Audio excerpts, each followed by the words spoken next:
Então, pessoal, vamos fazer mais uma prova de eletricista. Hoje a gente vai fazer, pessoal, uma prova do Tribunal de Justiça Militar do Estado de São Paulo.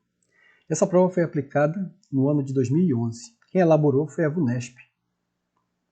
A banca elaborou a prova. O nome do cargo chama-se Agente Operacional Judiciário, na especialidade de eletricista. Essa vai ser a nossa 7ª prova. Como todo mundo já sabe, nós fazemos apenas provas específicas do conhecimento de elétrica. Essa é a prova de número 7 para eletricista. Essa prova vai ser um pouco mais curta, pessoal. A anterior foi um pouco longa, né? Deu mais ou menos 1 hora o vídeo. Esse vídeo vai ser mais curto. Só são 10 questões específicas para o cargo de eletricista do Tribunal de Justiça Militar de São Paulo. Questão 31. Essa é a primeira questão técnica. Diz o seguinte: uma máquina possui um painel elétrico que contém 3 instrumentos, os quais monitoram. Os instrumentos monitoram tensão, corrente e a frequência da rede. São 3 instrumentos.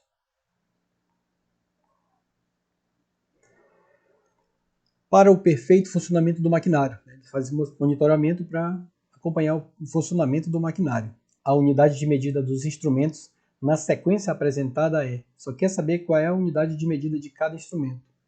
Na verdade, ele quer saber qual é a unidade de medida da tensão. Então, unidade de medida da tensão, todo mundo sabe que é o volt, né? Então, vai ficar, tem aqui o volt e tem aqui o volt. Pode ser a A ou a letra E. A unidade de medida da corrente é o ampere. Aqui, ó, o ampere. A segunda aqui está watt, já não é. A unidade de medida da frequência é o hertz. Então, beleza, né? Ficou tudo na letra A mesmo. Uma questão bem simples. Essa prova não estava complexa. Era uma prova simples, né? Cargo de eletricista. Pelo menos a parte específica. Questão 32. O diagrama elétrico apresentado é um diagrama. Dá algumas alternativas aqui que falam a respeito desse diagrama. Que tipo de diagrama é esse? É um diagrama funcional e contém 2 sensores de presença e uma lâmpada. Não são sensores de presença, tá, pessoal? São interruptores. Logo adiantado, esse aqui é um interruptor. Esse aqui é um interruptor também. Paralelo. São interruptores paralelos. Mesma coisa. Paralelos. Então, beleza. Não são sensores, a letra A está descartada. É um diagrama funcional e contém 2 interruptores de 2 seções. Não são interruptores de 2 seções. Interruptor de 2 seções são interruptores de 2 teclas. Esse não é o caso. Tem apenas uma tecla que, por ser do tipo paralelo, tem 2 posições possíveis, né? Ele vai tanto para um lado quanto para o outro. Letra C. Ele é multifilar, um diagrama multifilar, e contém 2 interruptores de 2 seções. Novamente, né? Não tem interruptor de 2 seções aqui. Está errado a letra C. Letra D é um diagrama multifilar, ou seja, tem vários fios, né? Por isso o multi, tá? Então está correto. Multi quer dizer isso, né? Mais de um fio. Unifilar, apenas um fio, né? E contém 2 interruptores paralelos. Está aqui a resposta certa, ó, letra D. E por que não pode ser a letra E? Porque diz que é um diagrama unifilar e não é. E contém 2 interruptores paralelos. Não pode ser essa questão porque diz que é unifilar e esse cara não é unifilar. É um diagrama multifilar. Portanto, 32, letra D. Questão 33. Um quadro de distribuição tem como dispositivo de proteção geral um IDR tetrapolar e em perfeitas condições de funcionamento. Porém, não se consegue mantê-lo armado, mesmo com todos os disjuntores desenergizados. Está dizendo que ele fica disparando. O quadro é alimentado por 2 fases e um neutro. E o motivo do ocorrido deve-se... Quer saber por que o IDR fica disparando. Vamos ver o que diz as alternativas. A ausência do neutro alimentador. Não, né, gente? Isso aqui não é motivo para o IDR ficar disparando. Por mais que você não ligue o neutro, ele não vai disparar. Letra B. A não energização da fase que alimenta o circuito de teste. Não, também não. Não tem por que ele disparar por esse motivo. Né? Letra C. As fases estarem invertidas na entrada do IDR. Não existe sentido para as fases. Né? Você pode botar a fase em qualquer sentido. Né? Não existe uma sequência lógica para as fases. Questão D. A ausência do condutor na saída do IDR. Também não. Se você não ligar o condutor na saída, o IDR não vai ficar disparando, não. Só sobrou a letra E. Ao neutro de saída do IDR estar em contato com a barra de terra. Aí sim. Né? Tem aqui fazer um esquema aqui do DR. O neutro fica aqui na frente, né? Aqui as três fases. R, S, T. Né? Se por algum motivo o neutro está em contato com o terra, né? Que é uma barra de terra, o dispositivo vai ficar disparando automaticamente. Não pode ter esse contato. Ok? Logo, 33 é a letra E. Ao neutro da saída do IDR, essa parte de baixo, aqui é a saída do neutro, está em contato com a barra de terra. Beleza? Então será essa aqui. 33, letra E. Questão 34. Em circuitos onde há queda de tensão, onde existe queda de tensão, é correto afirmar que a queda de tensão é inversamente proporcional à seção do condutor. Perfeito. Ó. A queda de tensão ela é inversamente proporcional à seção do condutor. O que isso quer dizer? Vamos tentar traduzir aqui do lado.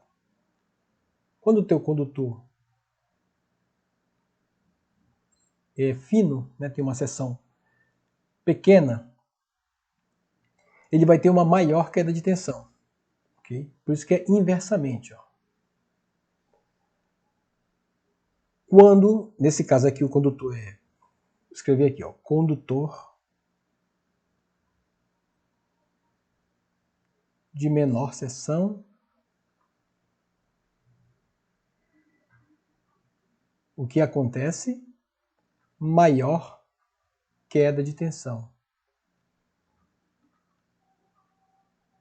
Só lembrar, quando o cabo é mais fino, tem mais queda de tensão.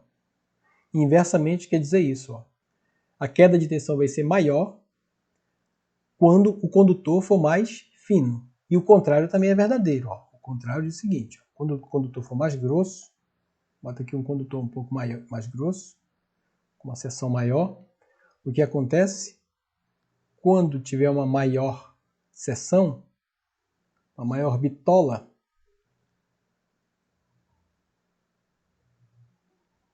o que vai acontecer? Vai ser menor a queda. A queda de tensão. Então fechou, né? Já é a letra A mesmo. A queda de tensão é inversamente proporcional à seção do condutor. Inversamente quer dizer o contrário. A queda de tensão vai ser maior quando o condutor for mais fino, ok? Quando a seção for menor. E a queda de tensão vai ser menor quando o condutor for mais grosso, né? Tiver uma seção maior. 34 é a letra A mesmo. Vou ler as demais alternativas. A queda de tensão é diretamente proporcional à seção do condutor. Não, aqui está dizendo o seguinte, ó, a queda de tensão vai ser maior quanto mais grosso for o cabo. Não, não é isso, é o contrário, como está na letra A. A letra C diz o seguinte, haverá aumento da potência da carga. Em circuitos onde há queda de tensão, está dizendo o seguinte, ó, onde há queda de tensão, haverá aumento da potência da carga. Não, como tem uma queda de tensão no circuito, né, ele vai reduzir a potência que vai cair lá na carga. Chega a menos potência disponível lá, porque tu perdeu parte da potência devido à queda de tensão no condutor. Letra D. A variação da tensão existente se deve à carga estar desacoplada da rede. Não tem o menor sentido, né? Também não. Se a carga está desacoplada da rede, não tem nem queda de tensão. Somente existirá queda de tensão nas cargas no momento de sua energização. Somente existirá queda de tensão nas cargas no momento de sua energização. Na 34 ele diz que é a letra A, mas quando a gente lê essa letra E, pessoal, ela parece estar certa, né? Vamos dar uma lida nela. Olha o que diz a letra E. Somente existirá queda de tensão nas cargas no momento da sua energização. Se eu tiver uma carga qualquer aqui, ó, vou chamar de carga Z, só existe uma queda de tensão nela quando de fato eu coloco energia sobre ela, né? Quando eu coloco ela para ligo a ela alguma fonte. Aparentemente está correto também. O gabarito, né, dessa questão diz que é a letra A, né? Mas assim, a letra E parece que encaixa, né? Somente existirá uma queda de tensão nas cargas. Só tem queda de tensão na carga quando ela está ligada, quando ela está energizada, no momento de sua energização. Antes disso não tem queda de tensão, porque nem ligada ela está. Eu estou analisando dessa forma. Imagino que caberia um recurso a essa questão. Questão 35 diz o seguinte: a NR10 concede ao profissional da área de elétrica o direito de recusa que consiste em, ele pode recusar o quê? Falta ao trabalho quando houver greve no transporte coletivo. Isso não diz na NR10, tá, pessoal? Letra B. Permite ao trabalhador interromper atividades que considere envolver risco para a sua segurança ou de terceiro. Beleza. Isso aqui está escrito lá na NR10. Então é 35 a letra B mesmo. C. Permite ao trabalhador ausentar de suas atividades em virtude de problema de saúde. Na NDR10 não fala sobre isso. Letra D. Permitir ao trabalhador escolher o tipo de serviço a ser desenvolvido. Não tem sentido, né? Escolher o tipo de serviço? Não. Letra E. Conceder autorização para desenergizar um quadro de distribuição de força e luz quando da manutenção de um circuito. A NR10 não diz isso. Permite ele conceder autorização para desenergizar. Não tem esse texto, entendeu? O texto que há é esse aqui. Esse aqui de fato existe, que é a letra B. 35, letra B. Questão 36. As potências ativa, aparente e reativa têm como unidade o watt, o volt-ampere e o volt-ampere reativo. No que diz respeito às máquinas indutivas, pode-se afirmar que: letra A.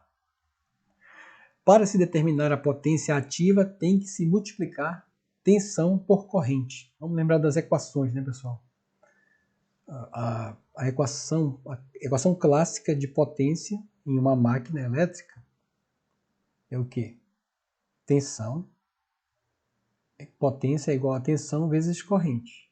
Essa potência aqui, ó, é a potência aparente.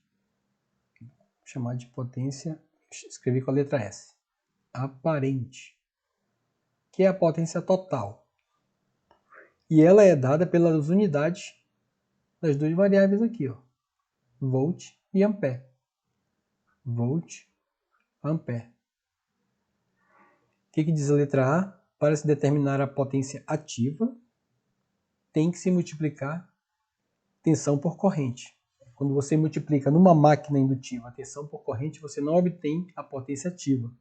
Você obtém a potência aparente, né, que é a potência total. Ok? Lembra que a potência ativa, representada pela letra P, ela é dada em watts. E a potência reativa, letra Q, essa aqui é ativa, tá? Para a gente lembrar, representada em volt, ampere, reativo. Tem um Rzinho aqui do lado. É a reativa. Então não pode ser a primeira, né?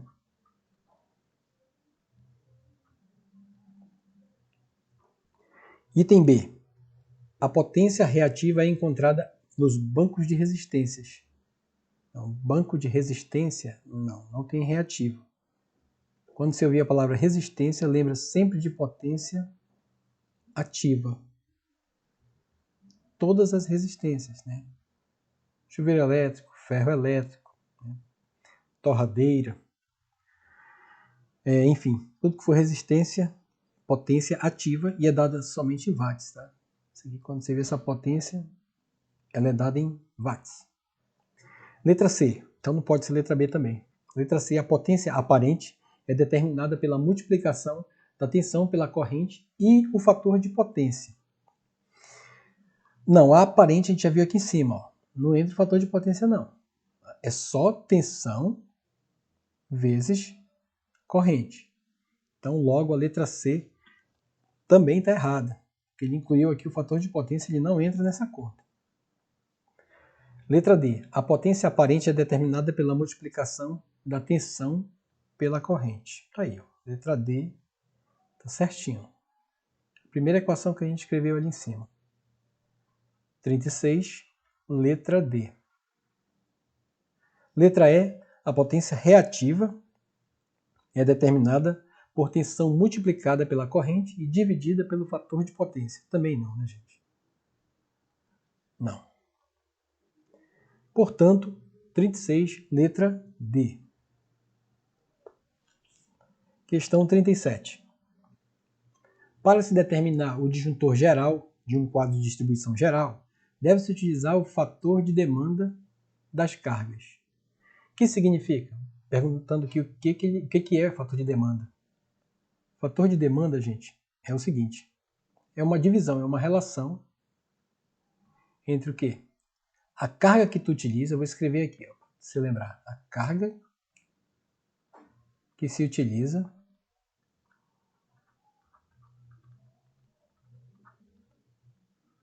dividida pela carga instalada.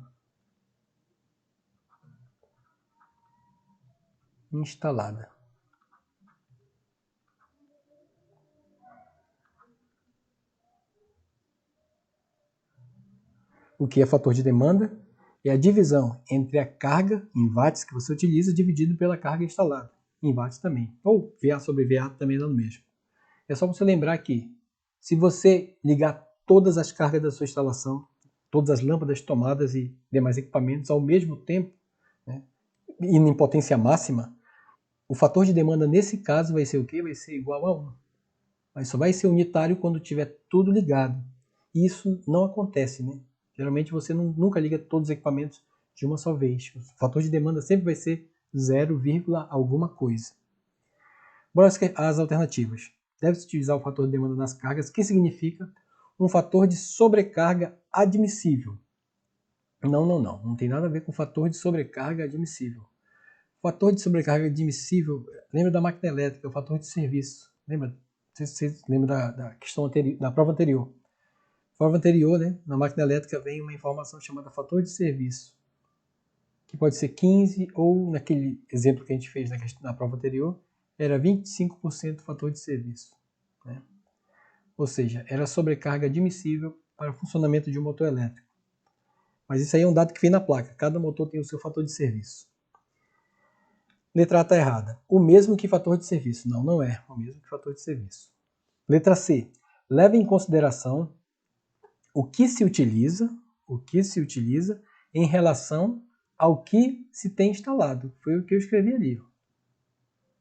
O que a gente utiliza e o que está instalado. Ó. Isso é fator de demanda. E quando o nosso fator de demanda vai ser unitário? Somente quando todas as cargas estiverem ligadas ao mesmo tempo. Né? E, evidentemente, quando tiver tudo desligado, o nosso fator de demanda vai ser 0. Letra D. Considerar toda a carga instalada. Não. Letra E. Levar em consideração somente as cargas de uso específico. Também não. Né? Nada a ver com o fator de demanda. 37, letra C. Questão 38. Um painel elétrico energizado por um sistema trifásico de 380 volts. Painel aqui que é alimentado com 380 volts. Constituído por 3 fases e neutro, tem-se a necessidade de se energizar uma bobina de uma chave magnética com 220 volts. É tecnicamente correto e economicamente viável. Aí diz o que é tecnicamente correto e viável. Letra A. Utilizar um transformador de 380/220? Não, né? Não tem porquê.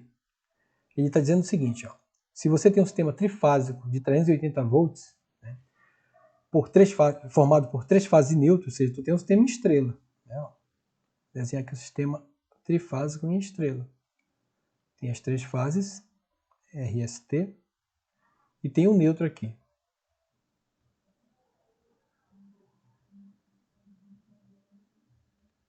Se eu medir a tensão entre uma fase e outra fase, ele está dizendo ali que é 380. Para eu descobrir qual é a tensão entre fase e neutro, preciso somente tensão de fase neutro, dividir a tensão de linha por raiz de 3. Fizemos também na prova anterior. É 380 dividido para raiz de 3, que dá 220, né? Então essa tensão entre a fase e o neutro é 220 volts.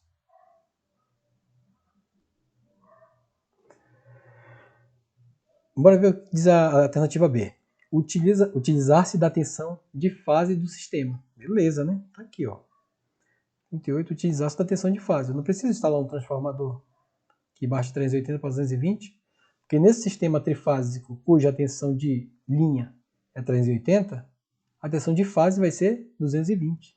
Então não tem o porquê, né, usar um transformador, como diz a letra A. A letra B é a correta já. Vou até marcar aqui, 38, letra B. Letra C, substituir a bobina por um resistor. Não tem nenhum sentido. D, substituir a bobina por um capacitor. Nem sentido. Letra E, substituir a bobina de uma chave magnética. Né? Tem menor sentido. Letra E, colocar-se um reostato em paralelo com a bobina. Também não. Vai só reduzir corrente. Portanto, 38, letra B. Questão 39. Diz o seguinte: os símbolos representam pontos para a tomada na parede e correspondem respectivamente à tomada. Ele quer saber quais são esses tipos de tomadas. Toda vez que vocês virem a tomada vazada, totalmente vazada, é uma tomada baixa, tá, pessoal? Essa tomada baixa aqui, ela tá instalada, deve ser instalada a 30 centímetros de altura do piso. É essa vazada. Então, a primeira alternativa é uma tomada baixa, pode ser D ou E. A segunda, que tem essa parte, a churada e a outra parte vazada, é uma tomada média, ou de meia altura. Está na letra E, a gente já sabe qual é a resposta certa, vai ser a letra E. E a última, né, é uma tomada alta. Questão 39, letra E. Não tem nem o que pensar, né? É só marcar mesmo.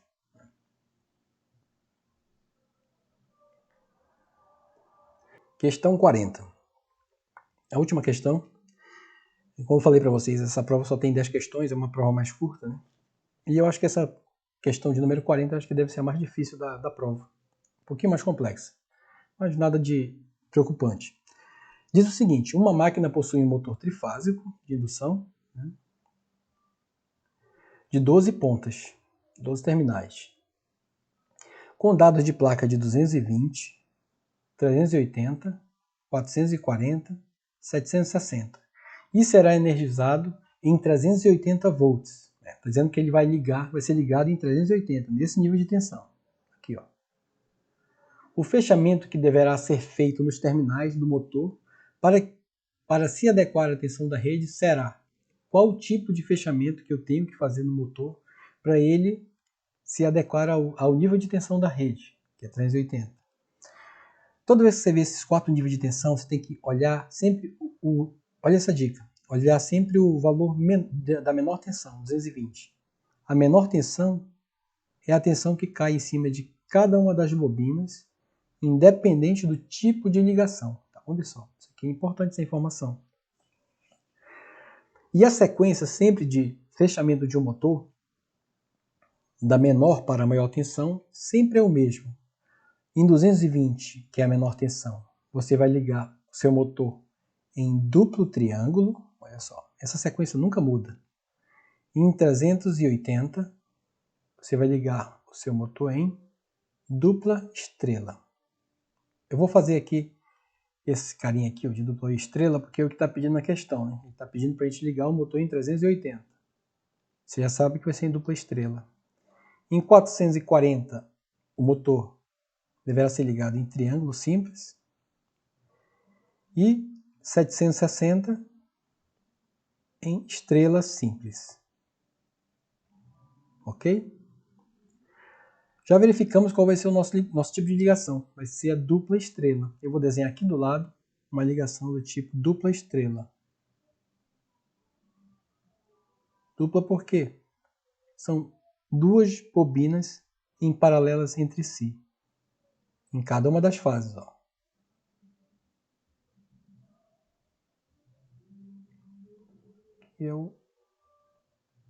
Seria um neutro, né? Mas não tem neutro porque é motor trifásico. Mas esse aí é o ponto em comum que a gente chama de neutro.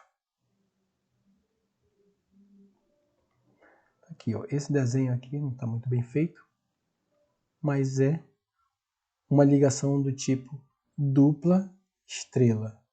E o que isso quer dizer? Em cima de cada bobina cai 220 volts. Tá? Se eu medir essa tensão, que é justamente a tensão de fase, né? Olha só, aqui, ó, ponto comum, que é o neutro, né? E qualquer uma das fases, né? Se eu medir aqui, vai dar 220 em qualquer uma delas. Ó, 220 aqui e 220 aqui também. Ó.